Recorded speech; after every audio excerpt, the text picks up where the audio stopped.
Hello everyone, welcome back to my channel. My name is Sunny and today's reading is going to be another fun, hopefully quick reading where the topic of this reading is going to be, does your school crush like you? Now mind you, I'm not talking about like a young audience like 18 under. I'm talking 18 above, okay? So I'm talking about university or college, technical school, vocational school, maybe even your old high school sweetheart possibly. But again, this is more or less around those lines, so my readings are not intended for children, just so you know, okay? Just disclaimer. So yes, that's the topic. So it's a yes or no, pick a card of that. So we have 3 piles. Pile number 1 is in the left, pile number 2 is in the middle, and pile number 3 is on the right side. So go ahead and stop the video if you feel like you need more time. Otherwise, skip to the timestamp in the description or comment section, and I'll see you at your pile selection. So I will start with pile 1. This is a close-up of your card, pile 1. Okay, does your crush like you? Your school crush? Your educational crush? This is a no. This is a 10 of Swords reversed. This is a close-up. So I think this person's moving on from like some heavy burdens. Maybe they were possibly backstabbed by somebody, people they cared for, people they surrounded themselves with.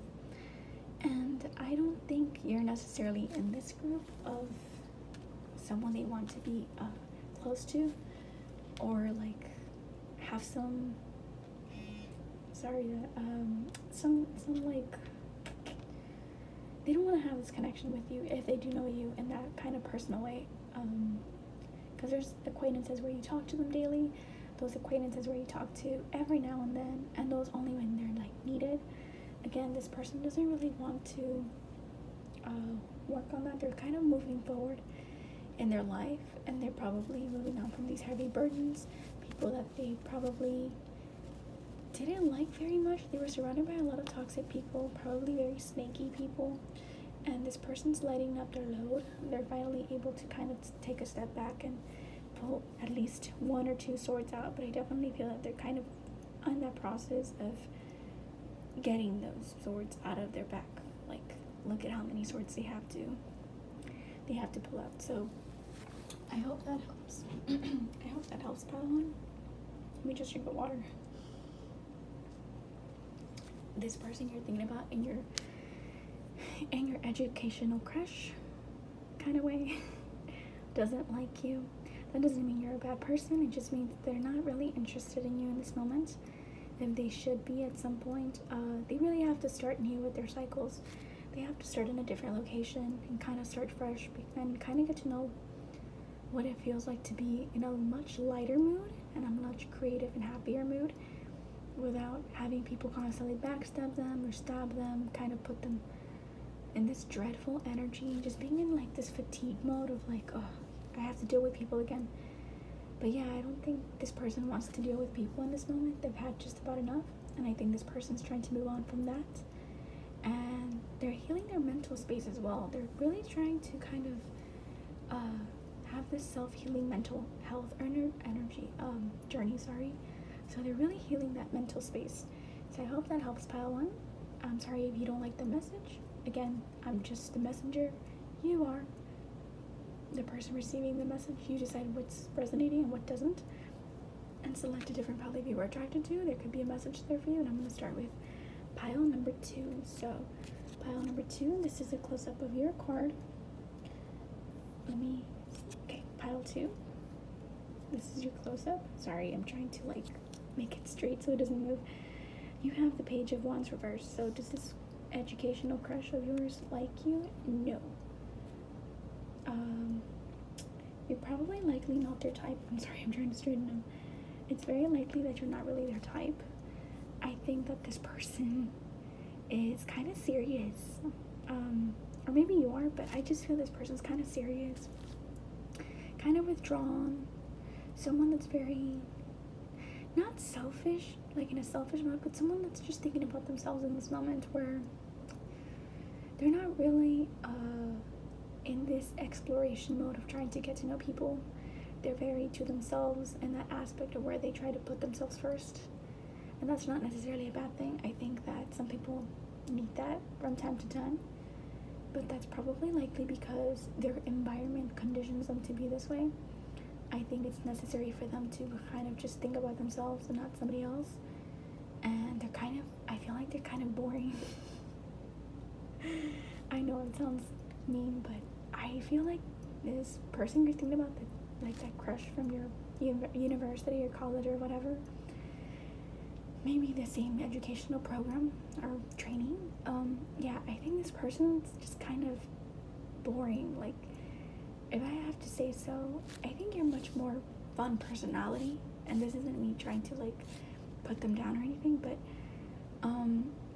they're just not the kind of person that you think they are, in that sense of like you think they're going to be so much more fun to hang out with, but they're really not. They're kind of serious, and they're kind of just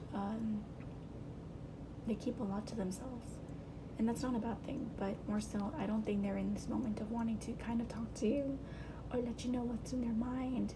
They could think that maybe you're trying to pull a fast one on them, because this is a page of wands. Usually this person's someone that's ready to give out a message to others and kind of knows their surroundings and horizons, and I think that this person doesn't really trust you in that sense.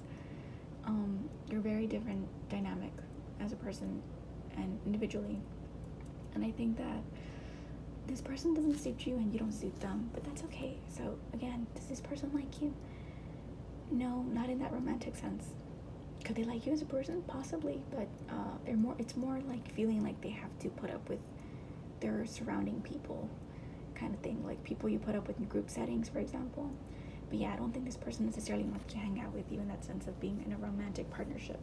This person's kind of to themselves, keeps a lot to themselves. They don't let their thoughts speak out loud for themselves, in that sense of like allowing others to know what's going on in their minds. But yeah, I don't think this person's interested. Sorry, pile 2. Select a different pile if you were attracted to. There could be a message there for you. I don't always have the message you want to hear, but I am just the interpreter. I am not someone that's, thinking, no, this could always be a no. If this person decides to open up, yeah, maybe you could get to know them, but they have to let loose. I think there's someone that's kind of uptight. So I hope that helped pile number 2. And I'm going to start with pile 3. This is a close-up of your card, pile 3. Ooh, okay, sorry. Out of focus, sorry. Oops. This is an upright, so this is a yes. Sorry, I keep moving a lot. This is a 5, sorry, out of focus. This is a 5 of wands, upright. So this person does like your education, your school crush does like you, but I think that this person has a lot of competition. I think you're super attractive. Very likely you're very pretty. And that's why they have to feel like they have to put up a lot of competition, or they have to fight off and ward off a lot of men or women that are interested in you, because you're very attractive, very pretty, and you attract a lot of people. You're very magnetic, and that's why they feel like they have to put up a front of like, I have to fight for your affection and love and interest, because you're very, very pretty and beautiful. And of course, you have, again, beauty is subjective, but this person does find you attractive. Whether you feel that you personally feel beautiful, that's something else. But this person does feel that you're very pretty and attractive, and I think that this person's ready to fight for your affection. And I think they just like to show off. I think they're a bit of a showy off energy. They like to they feel like they have the best. They're like, how do I say? They're like top dog, They feel like that kind of energy where they're like, yeah, look at me. I like to outshine others kind of energy. So yeah, this person is interested in you. I think that you do know them, but I feel like you know them from a group setting. So I feel like this possibly could feel like you maybe met in like a group work setting of like school, where you might have been divided into team members and stuff, or class assignments, or like if you had chemistry, how in your chemistry you have to have like a member, like not a member, but like you have to have teams of like 2 or 3, or sometimes 4, depending on how many people are in your classroom, things like that. Or your reading group, you probably likely met them in this types of scenarios where you likely met in groups and you stood out to them, and that's why you were attracted to them, and they're attractive to you too. So that kind of scenario. But yeah, I feel like this person, you might have them in class. Likely you met them in a big group compared to the other two piles. I think that this one's a lot more group setting, so there could be strong air. Like, for me personally, I think it's strong Aquarius, but likely it's, these energies. So I really hope that helped pile 3. This person does like you, but again, take what resonates, leave what doesn't. This is a general reading. And thank you all for listening. If you don't like your message, I'm so sorry, but select a different pile or a different crush if you want to. I love doing these yes or no pick a cards. And thank you all for listening, and have a great day because you made it a great day, not because I told you to. So bye bye everybody.